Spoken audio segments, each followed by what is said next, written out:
उमा ने और 1-2 दिन रुकने का अनुरोध किया, पर वह प्यार से मना कर गई। लेकिन जैसे ही स्टेशन जाने के लिए कार में बैठी, बेशुमार खामोश सिसकियाँ आत्मसम्मानी गोदावरी काकी का कलेजा चीरने लगी। अब तक कंठ में फंसी रुआई एक हिचकी के साथ आंसुओं के सैलाब में फूट पड़ी। तभी 5-6 मिठाइयों का पैकेट संभाले मयंक उनकी बगल में आ बैठा और अपने दोनों हाथ उनके गले में डालते हुए सीने से लग गया। शायद नानी के मर्म पर लगी चोट को एक वही समझ पा रहा था। अम्मा की तेज आवाज़ कानों में पड़ते ही आदित्य की नींद खुल गई। अक्सर ऐसी आवाज़ सुनने का अभ्यस्त आदित्य लेटे हुए ही बोला, क्या हुआ अम्मा, आज फिर से सुबह सुबह क्यों शुरू हो गई? क्या करूं, सुबह सुबह तुम्हारी अर्धांगिनी के साथ भजन गाए बिना मेरा दिन जो शुरू नहीं होता। कभी ऐसा हुआ है कि सुबह उठने पर बिना प्रवचन सुने या सुनाए एक कप चाय की शांति से मिल जाए? माँ की गुस्से भरी आवाज़ में गंभीरता के बदलते खिलदापन महसूस कर उसे मन ही मन हंसी आ गई। अब अम्मा सोचो तो दोस्त तुम्हारा ही है, सही ढंग से काम सिखाओगी नहीं तो बक बक तो करना ही पड़ेगा ना। तू तो चुप ही कर जोरू का गुलाम, कितना सिखाऊं, कहाँ तक सिखाऊं, एक काम भी ढंग से नहीं कर पाती। चाय बनाती तो दूध शक्कर ऐसे डालती मानो इसके मायके से फ्री कोटा में दूध और चीनी आता है। एक मेरी उमा है, बचपन से ही घर के काम काज में इतनी दक्ष है कि लोग उसके काम देख दंग रह जाते हैं। जैसा मैंने अपनी बेटी को सिखाया वैसा ही बहू की माँ ने भी कुछ सिखाया होता तो आज मुझे ये दिन नहीं देखने पड़ते। फिर हमेशा की तरह उसकी अम्मा देर तक बेटी की तारीफ और बहू की आलोचना में जुटी रही। उसके बाद दूसरे कामों में व्यस्त हो गई। आदित्य दोबारा सोने की कोशिश करने लगा कि तभी उसे याद आया आज ऑफिस जल्दी पहुंचना है। वह बिस्तर से उठते हुए पत्नी गंगा को आवाज़ देकर बोला, सुनती हो, इतनी देर से रसोई घर में बैठी क्या कर रही हो? एक कप बढ़िया चाय तो पिलाओ, आज ऑफिस के लिए जल्दी निकलना है। सास को जवाब न दे पाने की व्यवस्था में वह पहले से ही भरी पड़ी थी। मौका मिलते ही उसने अपना सारा गुस्सा पति पर उतार दिया और अपनी सास की तर्ज पर ही बोली, रसोई घर में और क्या करूँगी, बैठे बैठे ऐश कर रही हूँ। मैं ठहरी उज्जड़ गंवार और फुहड़ औरत, मुझे क्या पता चाय कैसे बनती है। आदित्य बिना कोई जवाब दिए चुपचाप अखबार में नजरें गड़ाए बैठा रहा।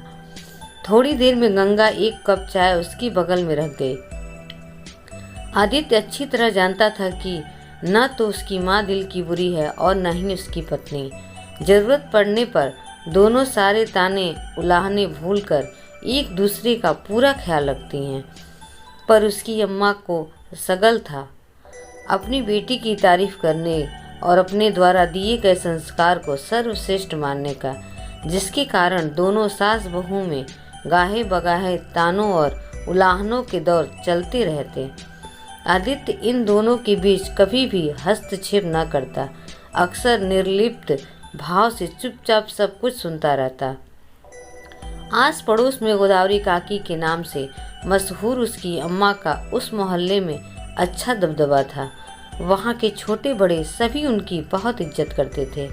आस पड़ोस का कोई भी शुभ कार्य उनसे सलाह लिए बगैर संपन्न नहीं होता था। हर घर से उनके मधुर संबंध थे। अपनी बहू को भी वह दिल से चाहती थी, पर न जाने क्यों बहू की छोटी सी गलती भी उनके सामने आ जाती तो किसी आम सास की तरह ही उनकी भी जवान फिसलने लगती। आदित्य जल्दी से तैयार होकर 2 दिनों के लिए ऑफिस के काम से बाहर चला गया। उसी दिन गोदावरी काकी को अपनी नतिनी नेहा की शादी का कार्ड और पत्र मिला। कितने ही लोगों के काम अकेले संभालने वाली गोदावरी काकी बुरी तरह घबरा गई। मात्र 1 हफ्ते बाद ही शादी है, वह भी दिल्ली जैसे शहर में हो रही थी। इतने कम समय में ही उन्हें न जाने कितने इंतजाम करने थे। उन्होंने बहू को बुलाकर कार्ड पकड़ाया और फिर दोनों सास बहू आपसी वैर भूलकर शादी की तैयारियों के बीच तैयारियों के लिए विचार विमर्श करने लगी। बेटी के घर पहली बार न्योता ले जाना था। कुछ तो ऐसा होना ही चाहिए था कि 10 लोगों के बीच इज्जत रह जाए। उनका दामाद देवेश एक सरकारी दफ्तर में उच्च अधिकारी था। बेटी को तो उन्होंने समान हैसियत में ही ब्याहा था, पर देवेश अपनी कड़ी मेहनत और प्रयत्नों के बूते आज इतने ऊंचे ओहदे पर था। वहीं उनका बेटा आदित्य एक प्राइवेट कंपनी में क्लर्क का काम करता था। जाहिर सी बात है, पद और पैसा दोनों में जीजा और साले के बीच काफ़ी अंतर आ गया था। समय के साथ यही अंतर दोनों परिवारों के संबंधों के बीच दूरियां लाने लगा, जिससे इधर के 7-8 वर्षों में बेटी का संबंध प्रीतिगृह से औपचारिक बनकर रह गया था। भले ही परिस्थितियों ने संबंधों में दूरियां ला दी थी, पर खून के रिश्ते क्या इतनी आसानी से छूटते हैं? दुख सुख में सबसे पहले इन्हीं रिश्तों की याद आती है। गोदावरी काकी ने अपना संदूक खोलकर गाढ़े समय के लिए जमा किए गए 10,000 रुपये और गहनों के नाम पर बचा एक सोने का चैन निकालकर बहू को पकड़ाया और अपनी पड़ोसन राधा के साथ बाजार भेज दिया। आनन फानन में उनकी बहू गंगा राधा के साथ मिलकर बड़ी होशियारी से शादी का सारा सामान खरीद लाई। चैन को भी साफ करवाकर एक नए डिब्बे में डलवा लाई। आदित्य जब घर आया, जोड़ तोड़ कर उसने ट्रेन में आरक्षण भी करवा लिए। फिर क्या था, बेटी को अपने आने की सूचना भेज गोदावरी काकी अपना पूरा कुनबा समेटे दिल्ली के लिए रवाना हो गई। दिल्ली स्टेशन पर उनका नाती मयंक पहले से ही कार लिए खड़ा था। प्लेटफार्म पर उतरते ही जब मयंक ने बढ़कर उनके पांव छुए तो उनका कलेजा गदगद हो गया।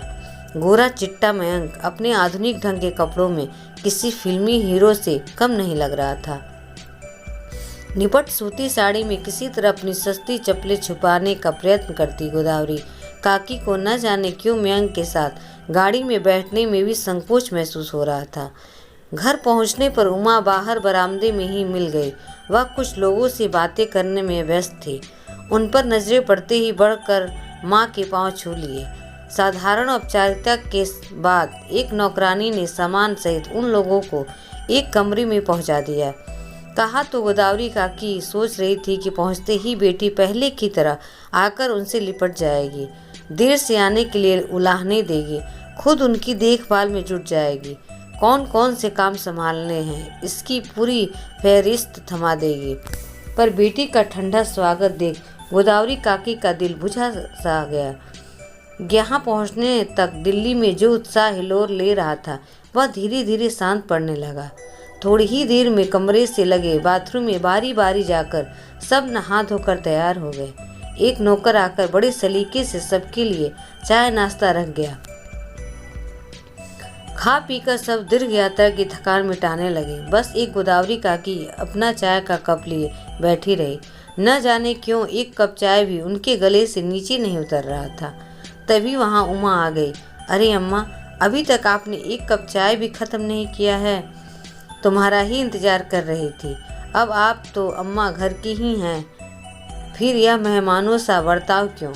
एक अकेली जान हो, ढेर सारे काम हैं, कहाँ कहाँ देखूं। बेटी के अपनेपन से भरे दो बोल सुनकर अब तक बेगानापन झेलती गोदावरी काकी के अंतस में वात्सल्य हिलोर लेने लगा। तू चिंता मत कर, हम लोग यहाँ बैठने नहीं आए हैं, बस तू बताती जा, मैं और बहू मिलकर सारे काल संभाल लेंगे।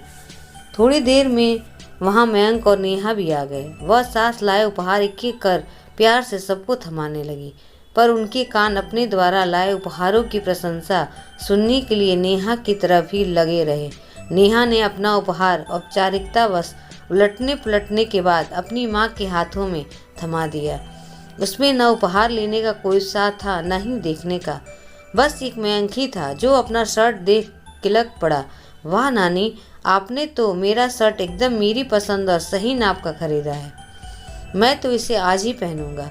उमा सारे सामान समेट कर उठते हुए बोली, अब आप लोग आराम कीजिए, रात में मेहंदी और संगीत है। पर गोदावरी काकी की आंखों में नींद कहाँ। वह लेट कर रात को संगीत में गाने के लिए अपने गानों को याद करती रही। शाम को संगीत का आयोजन एक खूब सजे धजे पंडाल में रखा गया था। ज़्यादातर औरतें और लड़कियां फिल्मी तर्ज पर नाच गा रही थीं। गोदावरी काकी के पुराने गानों के लिए वहाँ कोई जगह ही नहीं थी। उमा उनके पास से ही आ जा रही थी, पर उसे इतनी फुर्सत ही कहाँ थी कि माँ से भी एक दो गीत गाने की फरमाइश कर सके। हालांकि उसे अच्छी तरह पता था कि उसकी माँ को शादी ब्याह में गाने का कितना शौक है। गोदावरी काकी ने जितने भी गाने याद किए थे वे सब उनके मन में ही रह गए। बेटी ने किसी से उनका परिचय तक नहीं करवाया था, इसीलिए अपरिचित परिवेश में चुपचाप दर्शक बनी बहू के साथ बैठी रही। बेटी द्वारा दी गई अनदेखी चोट की दारुणता ने उन्हें निष्पंद पाषाण सा बना दिया था। थोड़ी देर बाद अतिथियों में ही शामिल होकर खाना खाने के बाद वह बहू के साथ कमरे में आ गई, जहां आदित्य पहले से ही खा पीकर बच्चों के साथ लेटा हुआ था। शायद वह भी अपने को अकेला और उपेक्षित महसूस कर रहा था। देर रात उमा उनके कमरे में आई। वह चुपचाप दीवार की तरफ मुंह घुमाए सोई रही। उमा उनके बगल में लेटी गंगा से बातें करने लगी। भाभी, मैं तो पूरी तरह से व्यस्त हो गई थी। आप लोगों ने ठीक तरह से खाना खाया या नहीं? आप चिंता ना करें, हम लोगों ने अच्छी तरह से खाना खाया पिया। हम लोग कोई मेहमान तो है नहीं जो बार बार आपको पूछना पड़े। गोदावरी काकी को बहू की व्यवहारिकता अच्छी लगी। थोड़ी देर बाद बहू सो गई, पर उनकी आंखों में नींद नहीं थी। एक तो नई जगह, नया परिवेश, उस पर अपने द्वारा दिया गया उपेक्षा का दक्ष। कमरे से निकलकर बाहर टहलने लगी। तभी पास के कमरे से आती आवाज सुन उनके कदम ठिठक गए। नेहा की आवाज थी। मम्मी, आप आज दोपहर में कहाँ चली गई थी? माँ, भाभी और दोनों बच्चों के लिए पास के मार्केट से कपड़े लेने चली गई थी, वरना कल शादी में ये लोग अपने साथ लाए वही बेढके पुराने फैशन के कपड़े पहनकर तैयार हो जाते। कल होटल में कितने ही लोग आएंगे। अगर जान गए कि मेरी माँ और भाभी हैं तो उनके फूहड़ पहनावे देखकर क्या सोचेंगे। उन्हें तो मेरी इज्जत का ख्याल नहीं है, पर मुझे तो है। अब यहाँ आ गए हैं तो इतना तो ध्यान रखना ही पड़ेगा। शादी विवाह में लोगों के मायके से न जाने कितने सामान आते हैं। एक मेरा मायका है पूरा कंगाल। जितना वे लोग लेकर नहीं आए उससे ज़्यादा तो उन पर खर्च हो रहा है। तभी उन्हें मयंक की गुस्से से भरी आवाज़ सुनाई दी। मम्मी, आप कैसी बातें करती हैं? वे हमारे अपने हैं, अपनी हैसियत से कहीं ज़्यादा लेकर आए हैं। उतना सामान खरीदने में ही उन्हें कितनी परेशानी हुई होगी। आश्चर्य है कि फिर भी आप उनसे और ज़्यादा की आशा रखती हैं। इससे ज़्यादा गोदावरी काकी से सुना नहीं गया। वे अपने कमरे में लौट आई। उन्हें लगा कोई विष बुझा बाण उनके कलेजे को चीर गया है। एक मन की पीड़ा में वह छटपटा उठी। वह भूल गई थी कि उनकी बेटी का जीवन स्तर उनसे काफ़ी ऊंचा उठ गया है। पैसे कमाने की होड़ में शामिल न हो नई पीढ़ी की नज़र में हर रिश्ते की प्रतिष्ठा उसके पैसे और ओहदे के हिसाब से ही होती है। ये जिनकी छांव से पलते बढ़ते हैं, जिनकी उंगलियां पकड़कर चलना सीखते हैं, जिनके सहारे अपने उज्जवल भविष्य के सपने सजोते हैं, इच्छित ऊंचाइयों को छूते ही वही माता पिता उन्हें उज्जड़ घमार और न जाने क्या क्या लगने लगते हैं। किसी से उनका परिचय कराना भी उन्हें अपनी प्रतिष्ठा के अनुरूप नहीं लगता। गोदावरी काकी को यह बात बेहद चुभ रही थी कि उनकी बेटी पहले जैसी नहीं रही। पति और पुत्र का ऊंचा पद और धन संपत्ति पाकर उसमें शायद यह दंभ आ गया है कि उसके जीवन में कुछ ऐसा है जो उसे अन्य लोगों से विशिष्ट बनाता है। आज तक वह बहू में ही खोट निकालती रही, पर यहाँ तो अपना ही सिक्का खोटा निकला। बेटी को दिए जिन संस्कारों पर वह गर्व करती आई थी, उन्हीं संस्कारों की नींव पर खड़ी इमारत को बाहरी परिवेश ने इस कदर बदल दिया कि अब वह धराशायी होने की कगार पर आ पहुंचा था।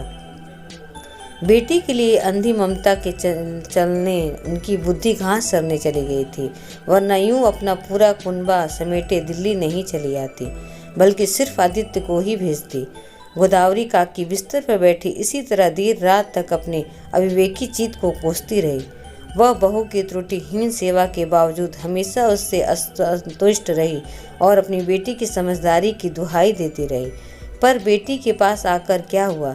यहाँ भी उनके हर काम और सुविधा असुविधा का ध्यान बहुत ही रखती है। हमेशा उन्हें बहू और बेटे का भरपूर प्यार और सम्मान मिला। फिर भी क्यों उनके अंदर हमेशा अपनी बेटी के प्यार की ही तृष्णा बनी रही? शायद इसी को कहते हैं पानी बीच मीन प्यासी। विवाह के दिन कोई भी धार्मिक अनुष्ठान संपन्न करने में बेटी को दिलचस्पी न लेते देख वह थोड़ी बेचैन होने लगी और बहू के सामने भुनभुनाए, माना नई पीढ़ी को परंपरागत धार्मिक अनुष्ठानों में अब विश्वास नहीं रहा। फिर भी विवाह जैसे पवित्र समय पर उमा को कुछ तो अपनी परंपरा का निर्वहन करना चाहिए। वह उमा को इस बारे में कोई नसीहत देती उससे पहले ही बहू ने उन्हें कुछ भी बोलने से मना कर दिया। अम्मा जी, आप कुछ मत बोलिए, वरना कोई तड़ से आपको जवाब दे देगा जो मुझसे बर्दाश्त नहीं होगा। हमारे मन की कुछ बातें भले ही शब्दों की अभिव्यक्ति से परे होती हैं, पर मन में कुछ शक्तियाँ ऐसी होती हैं जो किसी की मनोदशा को अच्छी तरह भांप लेती हैं, उसके अनकहे सुख दुख को आंखों में ही पढ़ लेती हैं। बिना बोले ही गोदावरी काकी की मनोदशा उनकी बहू गंगा अच्छी तरह महसूस कर रही थी और आंखों ही आंखों में संग होने का एहसास दिला रही थी। एक ही परिस्थिति और वातावरण में सहे गए दुख और अपमान ने इन दोनों प्रतिद्वंदियों को परस्पर आत्मीय बना दिया था। इसीलिए बहू की सलाह उन्हें उचित लगी और शादी में हस्तक्षेप करने की बजाय उन्होंने पूरा दिन बंगले के खूबसूरत उद्यान में सलीके से बने क्यारियां देखते हुए गुजारा। शादी किसी बड़े होटल से हो रही थी। शाम को शादी में जाते वक्त वह पूरी तरह चुप रहीं। बेटी ने जैसे कपड़े दिए, जिस तरह से पहनने की हिदायत दी, उन्होंने वही वैसा ही पहन लिया। हालांकि उनका दम घुट रहा था। वास्तविकता से अलग दिखना उन्हें बहुत कठिन और असहज महसूस हो रहा था। अपना पूरा व्यक्तित्व ही उन्हें असत्य और यंत्रणापूर्ण लगने लगा था, जिससे मुक्त होकर वह अपनी उसी पुरानी दुनिया में लौट जाने को छटपटा उठी, जहां वह जैसी थी वैसी ही रहती थी, जहां उन्हें हर काम के लिए अबाध स्वतंत्रता थी, जहां उन्हें अपनी बहू और बेटे का भरपूर स्नेह और सम्मान मिलता था। होटल में होने वाली इतनी भव्य शादी उन्होंने जिंदगी में पहली बार देखी थी। एक सजे धजे ऐसी हॉल में शादी का मंडप लगा था, जहां टखनों तक ऊंची मटमैली धोती और बिना आयरन किया कुर्ता पहने पुरोहित जी की जगह पैंट शर्ट पहनने और हाथों में घड़ी मोबाइल लिए पंडित जी शादी करवा रहे थे। शादी के पारंपरिक गीतों के बदले सामने बने स्टेज पर गजल गायन हो रहा था। उनके लिए सारा दृश्य बेहद कौतुकपूर्ण और अनोखा था। उनके मन की स्थिति भांप कर गंगा उन्हें एक पल को भी अकेला नहीं छोड़ रही थी। आज पहली बार उन्हें अपनी बहू की सारी अच्छाइयाँ एक एक कर नजर आ रही थी। उनकी जैसी बहू तो भगवान बिरलों को ही देते हैं। आजकल तो बहुएं सास ससुर से अलग होकर पति के साथ निरंकुश और स्वच्छंद जीवन जीना पसंद करती हैं। कहीं ऐसा ना हो कि उनके ताने उलाहने सुनते सुनते उनकी बहू का धैर्य और सहने की शक्ति चूक जाए और वह भी किसी न किसी बहाने उनसे मुक्ति पाने का मार्ग ढूंढ ले। फिर अपने इकलौते बेटे बहू व पोतों से अलग होकर वह कैसे जिएगी? इस कल्पना मात्र से ही वह सिहर उठी। दूसरे दिन नेहा की विदाई होते ही गोदावरी काकी भी अपना सामान बांधकर जाने के लिए तैयार हो गई। जाने से पहले बेटी द्वारा दी गई सिल्क की साड़ी तह कर चुपचाप उसके बिस्तर पर रख आई।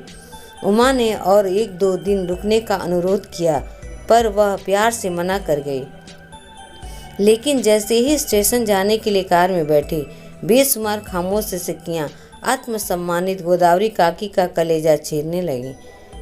अब तक कंठ में फंसी रुआई एक हिचकी के साथ आंसुओं के सैलाब में फूट पड़ी। तभी 5-6 मिठाइयों का पैकेट संभाले मयंक उनकी बगल में आ बैठा और अपने दोनों हाथ उनके गले में डालते हुए सीने से लग गया। शायद नानी के मर्म पर लगी चोट को एक वही समझ पा रहा था।